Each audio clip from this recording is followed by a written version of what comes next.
Hello and welcome to another episode of Conversations with an Investor. This one has been in the pipeline for a long time. I touched upon it in a few of the podcasts, and it's been widely requested that I give my thoughts on the current situation that we find ourselves in with Airbnb, or more specifically, the short-term letting sector in Scotland. For those of you that aren't up to date with what's happening, there's been a legislation that's to be passed by the Scottish Government where they are implementing some rules and extending their power to have more of an impact into the sector. And it's caused a bit of an uproar. Now, what happens when you see situations like this is most people don't understand how the government operates in the United Kingdom and where Scotland fits in to that.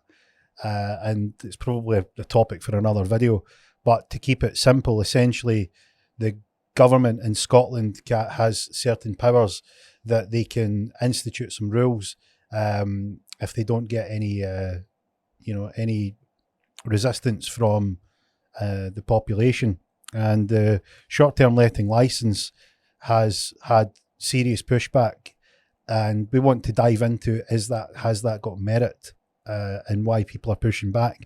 Now, I'd like to cast your mind back to prior to March 2020. Most people would give the government the benefit of the doubt, and there was a lot of rules that were brought in that were fairly questionable in terms of their effectiveness and what the government suggested that they could do, and they have caused havoc in Scotland as a whole in various different sectors.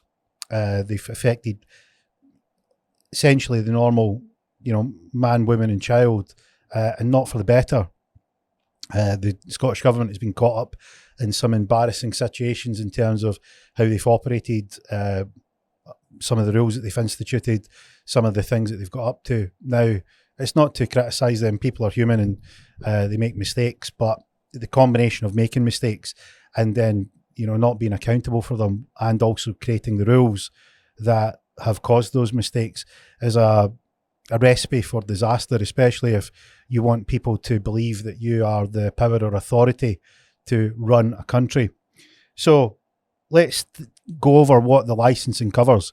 So Scottish licensing is to allow the government, and particularly at council level, to decide if a property should be allowed to be licensed.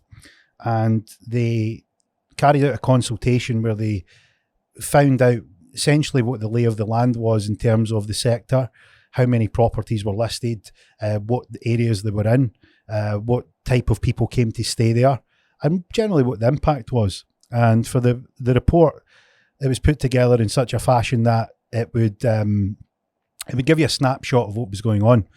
And in that report, having read through it, it's 50 pages long. It'll be in the show notes, a link to the government's report. There was a curious thing that I seen, and we'll go over some of these things that was in the report, and I'll tell you a little bit more about them. So on page 9 of 50, it shows a report that was unusually not up to date in terms of 2021, 2022, 2023. It goes back to 2016 to 2018, and it shows that there is a graph of how many properties are listed on Airbnb, and it uses data collected from one of the data collection sites called AirDNA. And it says in July 2018, the total number of listings on Airbnb was 12,500 properties. And it shows that that was the total number of listings for Edinburgh. So it shows a pattern that there's predominantly in the capital a real demand for short-term lettings. It also said that the distribution was roughly 50-50 between an entire property being let or someone letting out their room. So for those of you who don't know, on Airbnb you can either let out an entire property that's completely completely empty. I guess they'll have access to the entire property, and they can use it within the booking period. The other thing that you can do in Airbnb is you can host a room. So you can have a private room. Someone can come and stay in your house. They can live in your spare room, for instance, and they'll pay to do that. So bearing in mind this legislation is essentially bringing together all the information that they were able to collate back in 2018. It shows that it gives you a breakdown that the shared room worked out at roughly 41%, and the entire home was 59%. In July 2018, it takes the data from Airbnb and lists whether they were occupied for a certain number of time, how long a guest would traditionally stay, and what that looked like in that area. Now, it was curious to me when I was looking at this, because I thought the first thing that you want to try and do is you want to look at what's the problems that they're describing. So for a government to come and bring in a rule, there needs to be a reason or a significant problem that would justify the rule that they're bringing in. And when you look at this section here, when they've used Edinburgh as an example, they've got 12,000 properties, and the government, in essence, what they say is that there's some problems with the likes of these, they call them disruptive technologies in their report. So it goes on to explain that with the disruptive technologies, platforms like Uber, Airbnb, and such like, they were platforms where the technology could match up, a host to a guest, or someone looking for a taxi, and taxi drivers, and that technology would be the middleman, and it could be spread throughout the world. And traditionally, when you have a business, they would have to purchase something. So, like, for instance, if you want to be a taxi company, you would need to purchase a taxi or lease a taxi, and then you would go out and get customers. That you needed a taxi to do that. And if you wanted to be involved in the property sector, you would traditionally need to buy a property, and you would then carry out the action.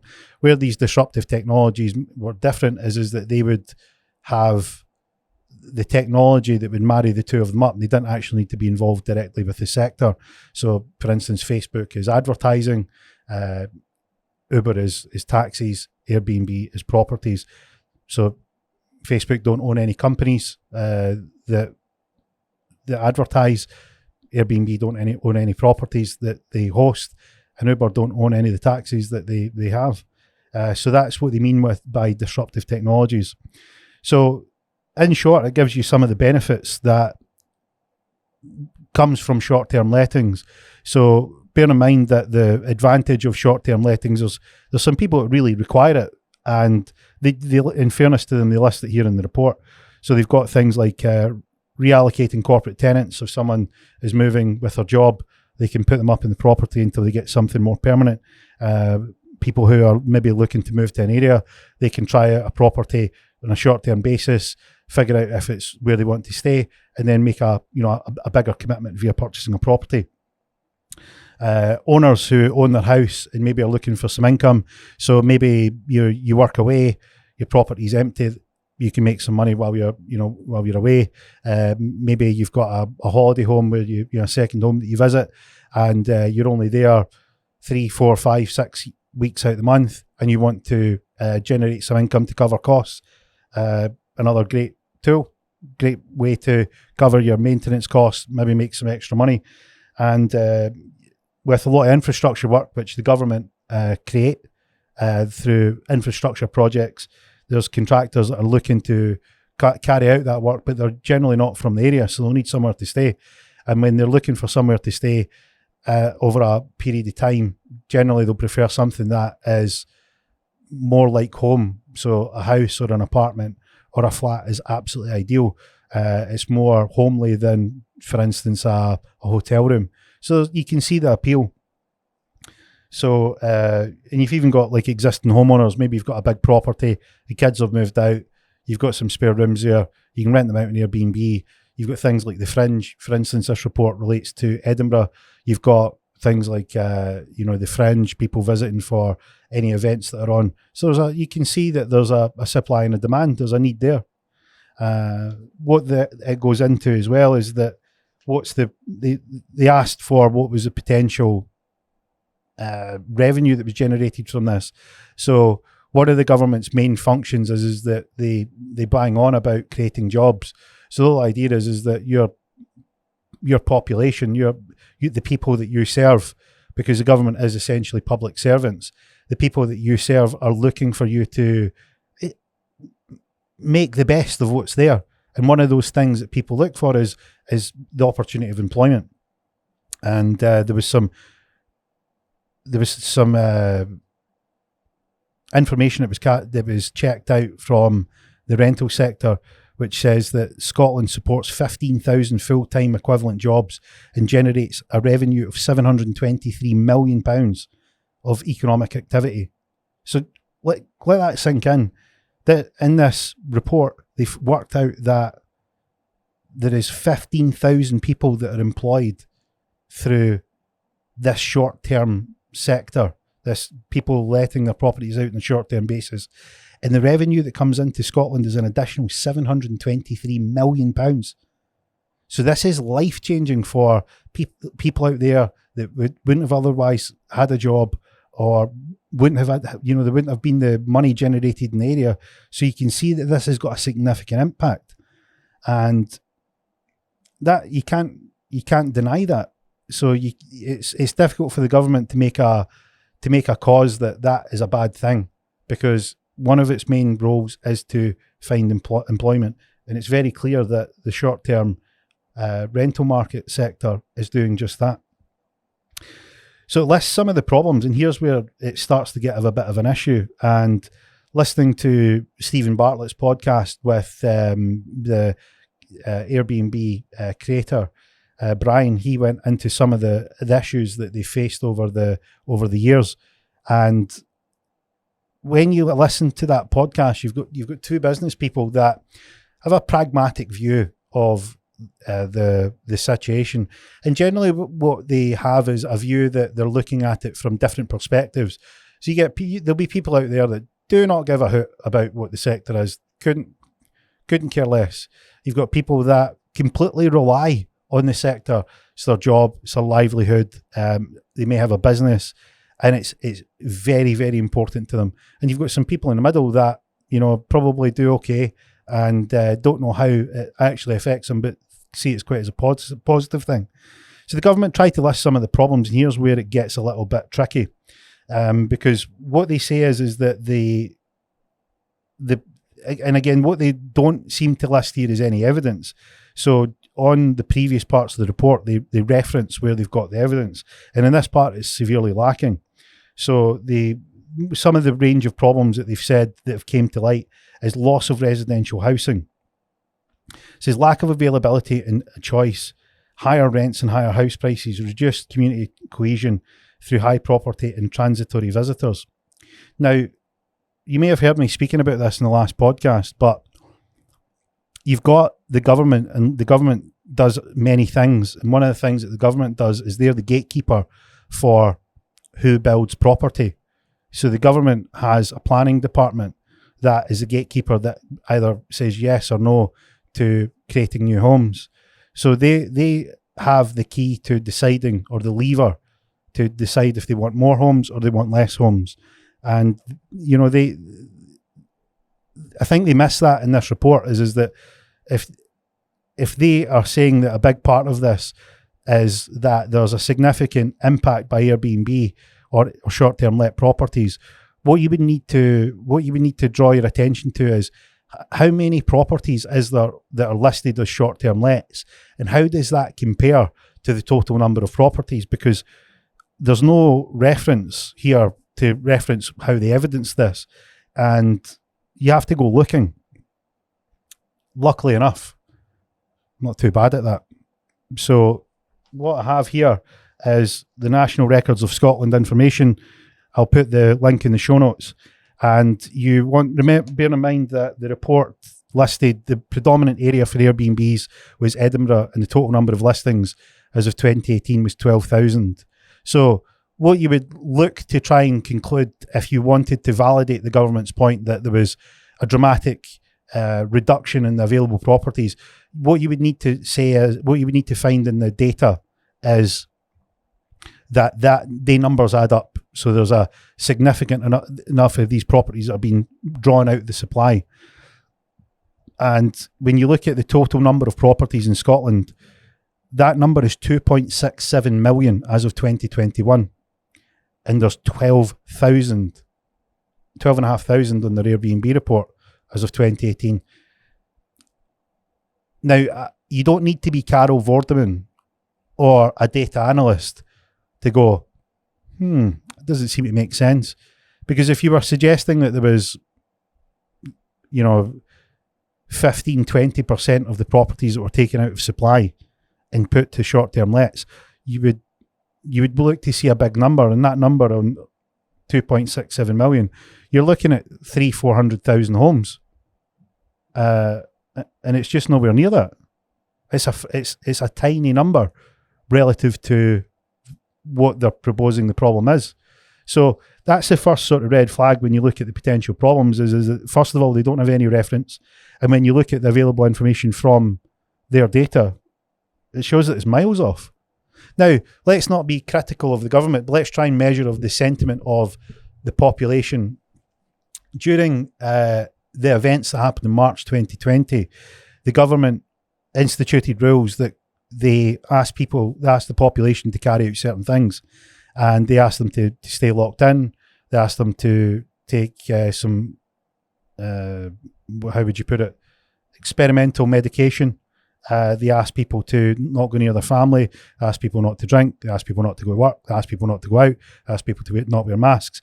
And they produced information that most people went along with.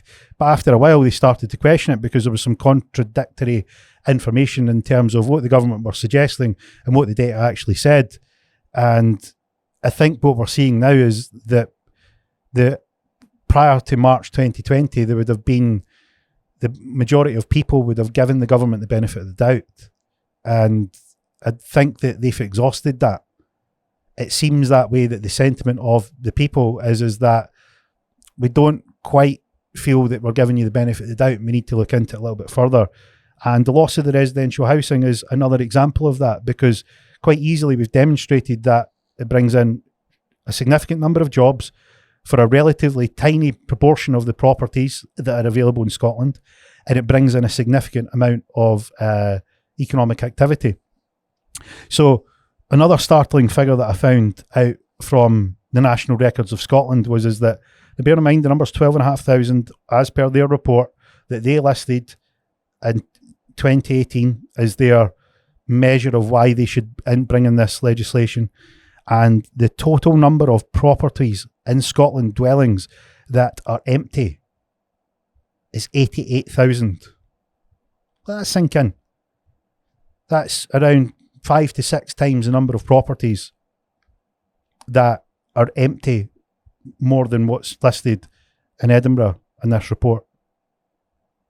Doesn't seem to add up, does it? There's 88,000 properties that are empty, vacant. Surely if there was a loss of residential housing, that might be a place to look. Now remember, the government is the biggest owner of social housing, so they have a significant part in that pool. They have the planning department, so they have the lever to control who can build and who can't. And there's a significant number of properties that are empty. So, and it's by orders of magnitude much higher than what they're listing as the problem on short-term lets.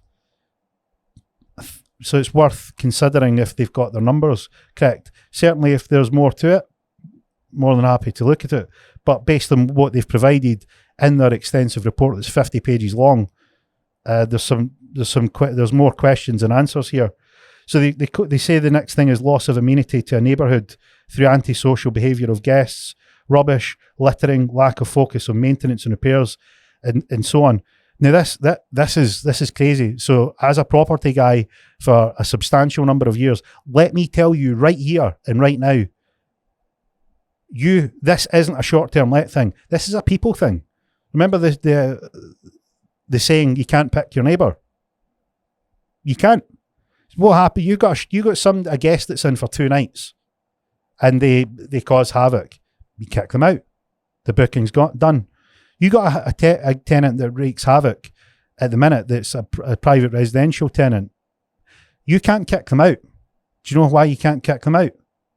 Because the Scottish government brought in a rule above their power, unlawful, but brought in a rule all the same under emergency powers to say that you can't evict anyone. So you can have a complete nut job in your property, not paying rent, trashing the place, causing havoc to neighbours, littering, just cause a nuisance. And the government's rules, so you can't do anything about it. You're completely hamstrung as a landlord. They have caused havoc in the property sector. So you can understand why there's a crossover, because a lot of those landlords, they've experienced firsthand the issues of the government, giving the government the benefit of the doubt. They understand that has consequences, and that consequence is a significant impact. And I'm not asking anyone to shed a tear for the landlord, but they're at the coalface. They know exactly what's going on, and this one here is nonsense. And more so because if you've got a property that's on Airbnb, you're more likely to have it in tip-top shape because you have guests, you're charging a higher rate, you've got people that are coming around, they're leaving you reviews. So you're going to have more of an impetus and more of an input on having that property tip-top. So this one is, I'm afraid, that is just not based in fact at all. Personal risk to safety to hosts, guests and other residents from unverified or unknown others. Now, bear in mind, the Scottish Government is en masse allowing immigrants into the country, putting them up in social housing stock. They haven't been vetted, haven't been checked, haven't been verified. They're bringing them on boatloads and putting them in social housing stock over native citizens. And they are suggesting that personal safety to others, the crime rate has significantly increased. People don't feel safe because there's some of these unwieldy characters that are just came over with no checks or balances at all. And you've got someone who's booked an Airbnb for a reasonable sum of money, that you have their details, you have their card details, you have their information. They're suggesting that they're less safe. Afraid it's not based in fact either. So again, none of these have any references. So damage to property. Key boxes affixed to external walls, as well as fire safety risks. I'm not sure entirely what fire safety risks means in this report, because I'm not entirely sure how a fire safety would be a problem from a key box. Now, bear in mind, the government runs around and puts signage and bolts onto walls. They put street lights and bolt it onto walls. They put CCTV cameras and bolt it onto walls. They're sticking 5G towers all throughout the country and sometimes bolting them to walls. So to suggest that a key safe is a danger when people have had all manner of things from sky dishes to outside hoses bolted to walls, it's just nonsense. I mean, it's actually laughable. I don't know if somebody hasn't reviewed this, but it's not based in the real world. I'm afraid that this is just nonsense. So regulatory mismatch between short-term lets, hotels and B&B sector in terms of health and safety and taxation. I think that they're letting a little clue here on what their aim is. The only people that have a high opinion of health and safety are the health and safety officers. And I'm old enough to remember when health and safety was just common sense. And there's some things that are in the health and safety rulebook that are just ridiculous. Some of the things that they want to shut down and stop are plain bonkers. Now, on balance, there's some things in there that I think are absolutely spot on. But it's an example of some, a collection of things, some good, some not so good, and some just completely bordering on madness, like key boxes are going to cause damage to walls. It's just not based in fact.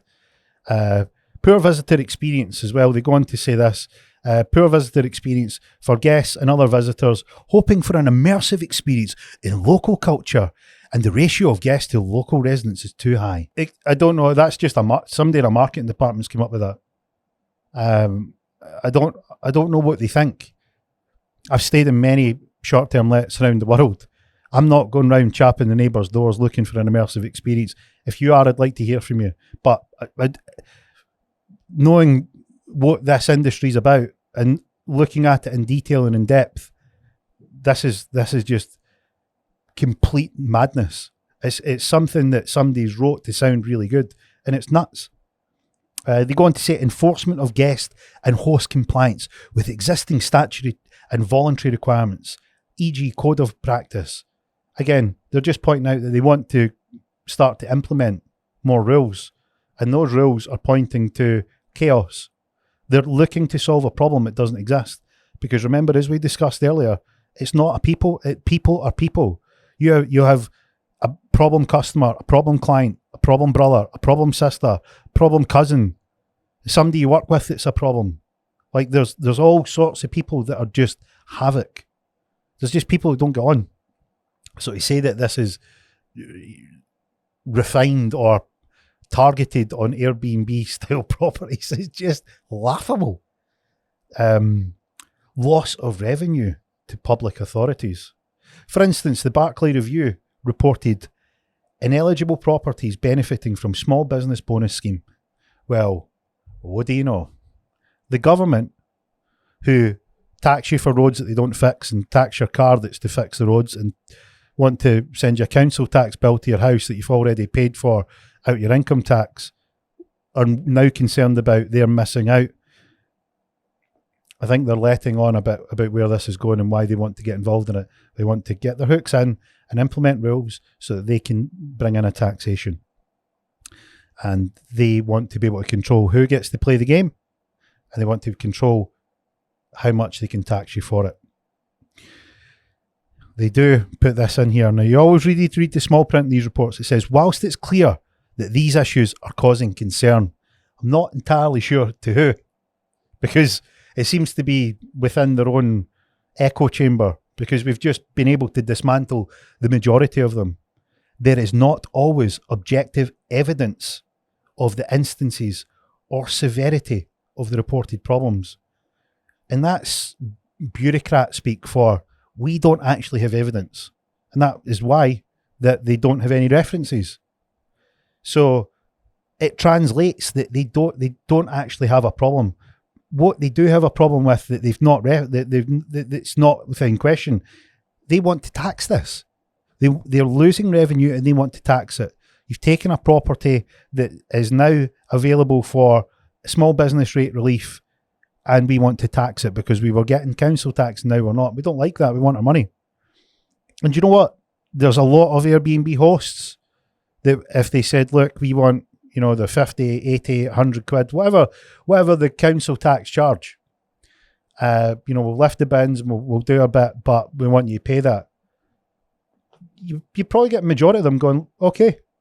But when you start to say, hey, look, you've purchased a property with your hard-earned money and you've managed to navigate all the taxes that we've put on you and levied on you, and you've been through a pandemic where we've issued all sorts of crazy and bonkers rules that didn't match the data, and we told you to trust the science.